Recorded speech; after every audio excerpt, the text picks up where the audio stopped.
किसान साथियों नमस्कार। साथियों ये वीडियो आप सभी के लिए बहुत ही ज़्यादा इम्पोर्टेंट होने वाली है, क्योंकि जो भी किसान भाई धान की फसल को लगाया है उनके लिए यह वीडियो वरदान साबित होने वाली है। साथियों धान की फसल में बालियां निकलने का समय आ गया है, क्योंकि बहुत सारे किसान भाई ज्यादातर गलती करते हैं। धान की फसल की अच्छी ग्रोथ करा लेते हैं, अधिक संख्या में कल्ले निकाल लेते हैं, अच्छी फुटान भी करा लेते हैं। उसके बाद बहुत सारे किसान भाई निश्चिंत हो जाते हैं कि अब हमें हमारे धान की फसल में बहुत कुछ करने की आवश्यकता नहीं है, अब हमें अच्छा उत्पादन मिल जाएगा। साथियों इसी समय पर आप सभी सबसे बड़ी गलती कर देते हैं। साथियों धान की फसल में सबसे ज्यादा देखरेख की आवश्यकता तभी होती है जब उसमें बालियां निकल रही होती हैं। तो साथियों आज के वीडियो में बताने वाले हैं कि जब धान की फसल में बालियां निकलने वाली हैं तो आपको उस समय पर क्या देखरेख करनी है और आपको उस समय पर कौन कौन सा खाद उर्वरक और न्यूट्रिएंट डालने हैं। साथियों आपको काफी शानदार जानकारी वीडियो के माध्यम से मिलने वाली है। वीडियो को आप कंप्लीट देखना। यदि आप चैनल पर पहली बार आए हैं तो चैनल को जरूर सब्सक्राइब कर लेना। तो चलिए शुरू करते हैं। साथियों जब आपके धान के फसल से बालियां निकल रही होती हैं उस समय पर हमको सबसे ज्यादा न्यूट्रिएंट देने की आवश्यकता होती है।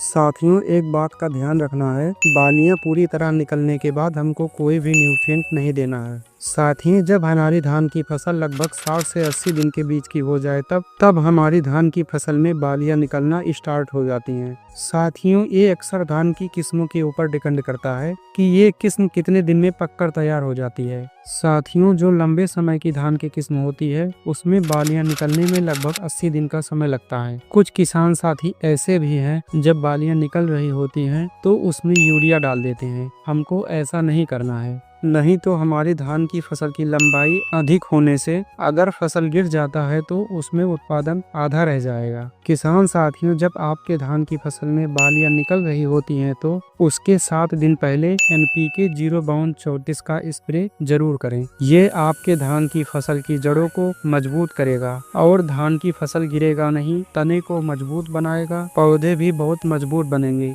और बालियों की लंबाई बढ़ेगी। साथियों अगर बालियों की लंबाई बढ़ेगी तो उत्पादन भी बढ़ेगा। साथियों अगर आप कोई भी न्यूट्रिएंट अपनी धान की फसल में दे रहे हैं तो उसमें आप अगर कोई और न्यूट्रिएंट देने का सोच रहे हैं तो आप लगभग 10 दिन से ज्यादा अंतराल रखें। साथियों हमने जो बताया आपको NPK 05234 का स्प्रे आप बालियां निकलने से पहले स्प्रे जरूर कर दीजिए। ये आपके धान की फसल में चमत्कारी लाभ जरूर दिखाएंगे। कुछ किसान भाई बालियां निकलते समय NPK 19-19-19 का स्प्रे कर देते हैं, लेकिन याद रखना साथियों हमको इसका स्प्रे नहीं करना है, क्योंकि इसमें 19% नाइट्रोजन पाया जाता है। ये हमारी फसल को अधिक लंबाई देने से हमारी फसल गिर जा सकती है। साथियों आप लोगों को NPK 05234 का ही स्प्रे करना है, क्योंकि इसमें फास्फोरस 52% और पोटास 34% पाया जाता है। इसके मात्र एक स्प्रे से धान के दाने चमकदार और क्वालिटी में बेस्ट और पौधे भी मजबूत होते हैं